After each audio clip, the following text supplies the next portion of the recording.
Robotic surgery എന്ന് പറയുന്നത് ഒരു സർജൻ്റെ കൈയുടെ എക്സ്റ്റൻഷനാണ്. ഇപ്പം ഞാൻ ഇവിടെ ഇരുന്ന് സർജറി ചെയ്യുന്നതിന് പകരം മാറിയിരുന്ന് ഒരു കൺസോളിലിരുന്ന് ശസ്ത്രക്രിയ ചെയ്യുന്നു.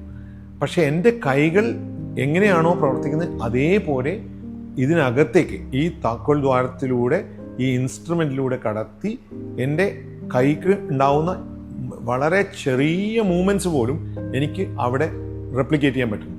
ഒരു പക്ഷേ എൻ്റെ കൈക്ക് പല ലിമിറ്റേഷൻസും ഉണ്ടാവും. എനിക്ക് ചില മൂവ്മെൻറ്റ് വയറിനകത്ത് ചെയ്യാൻ ബുദ്ധിമുട്ടായിരിക്കും. എൻ്റെ കൈക്ക് തിരിച്ച് ചെയ്യണമെങ്കിൽ ഇങ്ങനെ തിരിക്കണമെങ്കിൽ എനിക്കൊരു 150 ഡിഗ്രി വരെ തിരിക്കാൻ പറ്റുള്ളൂ. പക്ഷേ റോബോട്ടിക് സർജറി ആണെങ്കിൽ നമുക്ക് 360 ഡിഗ്രിയും തിരിക്കാൻ പറ്റും. അതായത് നമുക്കൊരു വളരെ ബുദ്ധിമുട്ടുള്ള ഒരു സൂച്ചറിങ് ചെയ്യണമെങ്കിൽ അതിന് റോബോട്ടിക് സർജറി വളരെ വളരെ വളരെ ഹെൽപ്ഫുള്ളാണ്. ഇവിടെയാണ് ഞാൻ പറയുന്നത്, നമുക്ക് ചില കേസുകളിൽ റോബോട്ടിക് സർജറി നമുക്കൊരു അനുഗ്രഹമായിട്ട് ഒരു ശസ്ത്രക്രിയ വിദഗ്ധൻ എന്ന നിലയിൽ എനിക്ക് പലപ്പോഴും അത് ഫീൽ ചെയ്തിട്ടില്ല.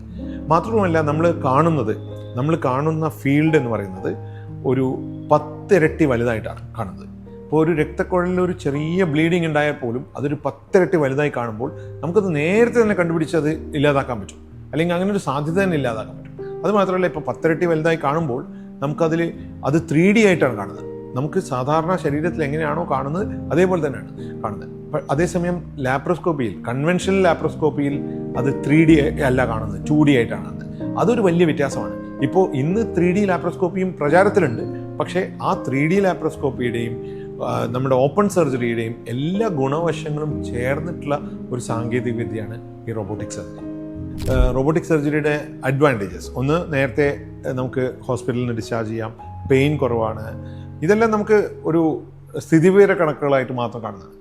അത് ഒരു പക്ഷേ ടെക്നോളജിയുടെ ഒരു എൻഡോഴ്സ്മെൻ്റ് ആണ്. ഇത്തരം ടെക്നോളജികൾ എന്ത് ഡിഫറൻസ് ആണ് ഉണ്ടാക്കുന്നത് എന്നുള്ളതിനുള്ള ഒരു നേരിട്ടുള്ളൊരു ഉദാഹരണമായിട്ടാണ് എനിക്കത് തോന്നുന്നത്. രോഗം തിരിച്ചു വരാതിരിക്കാൻ നമ്മുടെ പ്രസിഷൻ, അതായത് നമ്മുടെ കൃത്യത പലപ്പോഴും ഒരു വലിയ ഫാക്ടറാണ്.